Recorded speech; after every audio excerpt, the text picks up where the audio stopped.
programa atual está de volta e a gente continua falando dessa região maravilhosa que a gente tem, né, em todo o interior do estado do Rio, colocando de uma maneira diferenciada para o nosso telespectador. A gente vai continuar falando sim de cinema. Agora nós vamos falar com um consultor do Polo Audiovisual que está atendendo essa região de Nova Friburgo, né, e região, Eric Krulikowski. Acertei seu nome? Em cima, isso mesmo. Seja bem-vindo, Eric, ao nosso programa. E para continuar falando, que a gente estava falando com a Rosana, né? É uma área que tem assim um potencial muito rico, não só aqui em Nova Friburgo, a cidade, mas a região toda.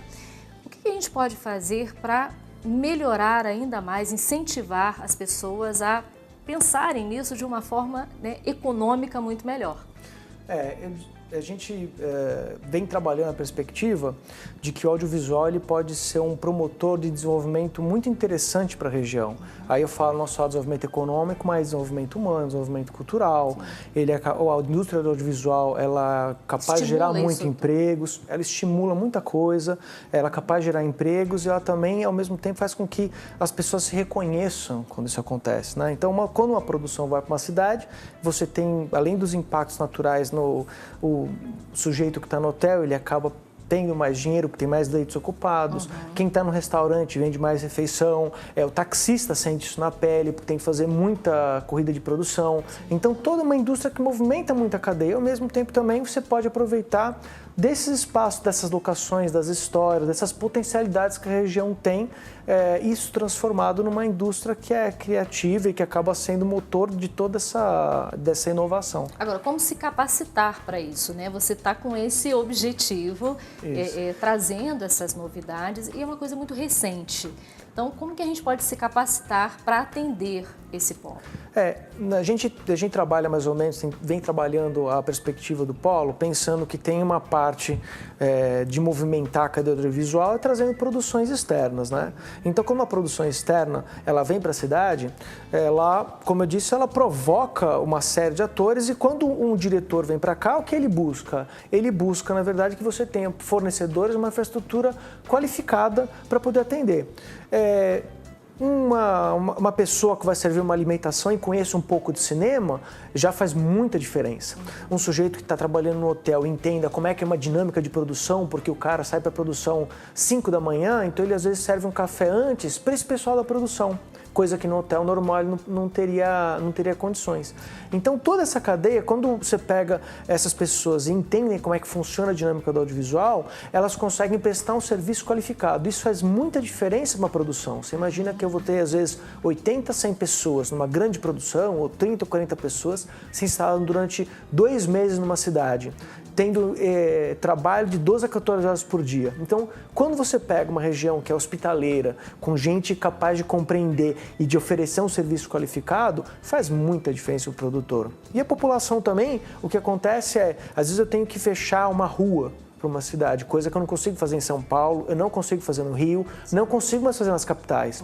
Se eu pego uma cidade menor como Friburgo, ou mesmo as cidades das regiões, eu tenho condições de fechar uma rua e quando a população tem que olhar para esse tipo de situação, tem que ser com um olhar positivo, né? De que tipo, e que aquilo está trazendo benefício para a cidade. Aquilo sempre traz benefício para a cidade. Porque imagina que são 30, 40 pessoas que estão o quê? Estão trazendo recursos, estão movimentando a cidade vai ser vista, a cidade também está usufruindo, tem ator que vai trabalhar como figurante, é o seu primo que trabalha como marceneiro que vai fazer o cenário sabe? Não é uma coisa distante. Na cidade menor, esse impacto é mais evidente ainda. E o poder público também é fundamental nesse processo. Porque o poder público, ele acaba, de alguma maneira, eles muitas vezes articulam. Como é que eu vou ter uma autorização para filmar numa rua? É o poder público que dá essa autorização, né?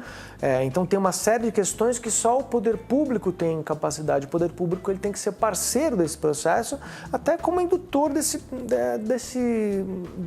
processo econômico, enfim, de tudo isso que a gente está falando, porque tem coisas que só o poder público pode fazer.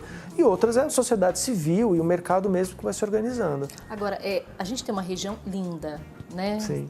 Para onde você olha, as belezas naturais são maravilhosas. Mas, além disso, a cidade tem que estar preparada turisticamente, por exemplo.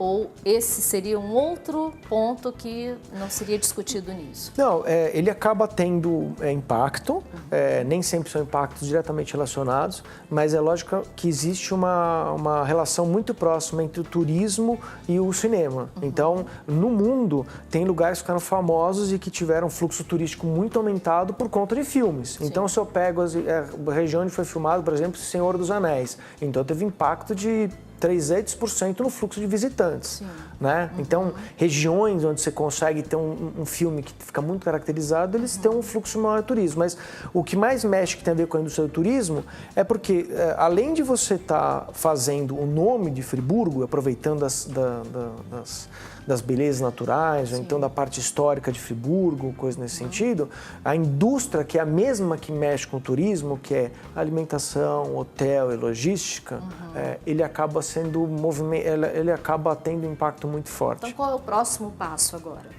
Então, nesse momento, a gente está consolidando essa grande agenda, entendendo, porque uma das perspectivas mais importantes é que a gente precisa consolidar um escopo de ações que sejam estruturadas e convergentes para poder articular com os atores. Então, a gente está levantando todas essas ações e colocando num desenho de 5 anos, mas pensando em 20 anos, em 30 anos, porque é um projeto de muito longo prazo, é um projeto geracional. A gente costuma falar que não é um projeto, às vezes, para você, mas é um projeto para o seu filho, é um projeto para o seu neto, porque eles vão usufruir. Eles que vão usufruir disso daí. Então a gente Vamos startar, então. Com certeza. Bom, seja bem-vindo sempre. A gente vai acompanhar, né, esses acontecimentos e até uma próxima oportunidade. Muito obrigado.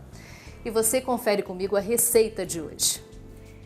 Quiche de legumes com calabresa e o melhor, não leva farinha de trigo, leva farelo de aveia. E olha, tá um cheiro maravilhoso aqui no nosso estúdio. Então entra lá no nosso site, que é o atual.tv.br e faz em casa, viu? Porque a família vai adorar e dá muito certo. O Atual, mais uma vez, fica por aqui. Amanhã temos encontro marcado, hein? 1 da tarde, aqui no SBT.